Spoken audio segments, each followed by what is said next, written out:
శ్రీ గురుభ్యో నమః. శ్రీ మహాసరస్వత్యై నమః. ఓం నమః శివాయ. నారాయణ శాస్త్రి ఆస్ట్రాలజీ ఛానల్ వీక్షిస్తున్నటువంటి ప్రేక్షక మహాశీలకు స్వాగతం, సుస్వాగతం. ఈరోజు మనము 2025 సంవత్సరం మే 18వ తేదీన ఛాయాగ్రహమైనటువంటి రాహువు కుంభరాశిలో ప్రవేశిస్తాడు. కుంభరాశిలో 1.5 సంవత్సరం అంటే 18 నెలల పాటు కుంభరాశిలో ఉంటాడు. కుంభరాశి సహజంగా రాహుకి స్వక్షేత్రం, పైగా మిత్రక్షేత్రం కూడా.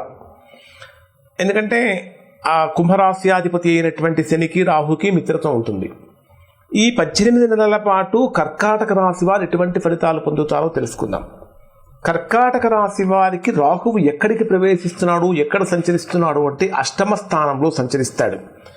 అష్టమ స్థానం అనేది దేనికి సంబంధించిన స్థానం అంటే అష్టమ స్థానం అనేది ఆయుష్కు, ఆరోగ్యానికి, ఆకస్మికమైన ఖర్చులకు, నష్టాలకు, ప్రమాదాలకు, అవమానాలకు కూడా సంబంధించినటువంటి స్థానం.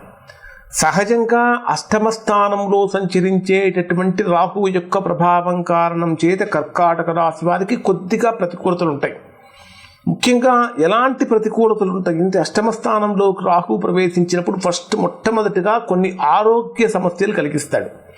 ఎటువంటి ఆరోగ్య సమస్యలు కలిగిస్తాడంటే చర్మ సంబంధమైనటువంటి వ్యాధులు కలిగించడం కానీ, లేదా శరీర అందానికి సంబంధించినటువంటి అంటే అందవిహీనంగా మార్చేటటువంటి విధంగా కానీ, జుట్టు రాలిపోయేటటువంటి విధంగా చేయటం కానీ, ఇలాంటి లేదా పొట్టకు సంబంధించినటువంటి డైజెషనల్ ప్రాబ్లమ్స్ ఎక్కువగా జరగటం, ఇట్లాంటివి ఎక్కువగా రాహువు యొక్క కారణంగా జరుగుతాయి.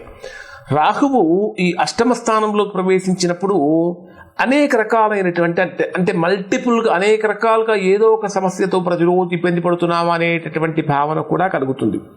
ముఖ్యంగా అష్టమ స్థానంలోకి రాహువు ప్రవేశించినప్పుడు మూత్ర సంబంధమైన సమస్యలు వస్తాయి. కాబట్టి ఎట్టి పరిస్థితుల్లో కూడా కర్కాటక రాశిలో జన్మించినటువంటి వారు చేయకూడనటువంటి పనులు చేయకూడదు.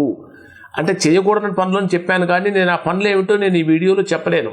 కాబట్టి అధర్మబద్ధమైనటువంటి పనులు కానీ, అనైతికమైనటువంటి పనులు కానీ ఇక్కడ ఈ రాశి వారు చేయకూడదు. అలా కనుక చేసినట్లయితే మూత్ర సంబంధమైనటువంటి వ్యాధులను కర్కాటక రాశి వారు ఖచ్చితంగా పొందుతారు.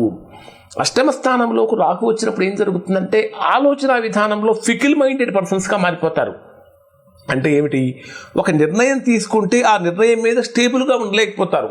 ఏదో రకరకాలైనటువంటి సమస్యలు కలుగుతూ ఉంటాయి ఇక్కడ ఈ రాశి వారికి. అంటే స్థిరమైనటువంటి చిత్తాన్ని కోల్పోతూ ఉంటారు. దాచిపెట్టినటువంటి ధనమంతా కూడా ఏదో ఒక రూపంలో ఖర్చు పెట్టిన దాకా వీరికి మనశ్శాంతి కలగదు. అనేక రకాలైనటువంటి అధికమైనటువంటి ఖర్చులు కూడా పెరుగుతూ ఉంటాయి.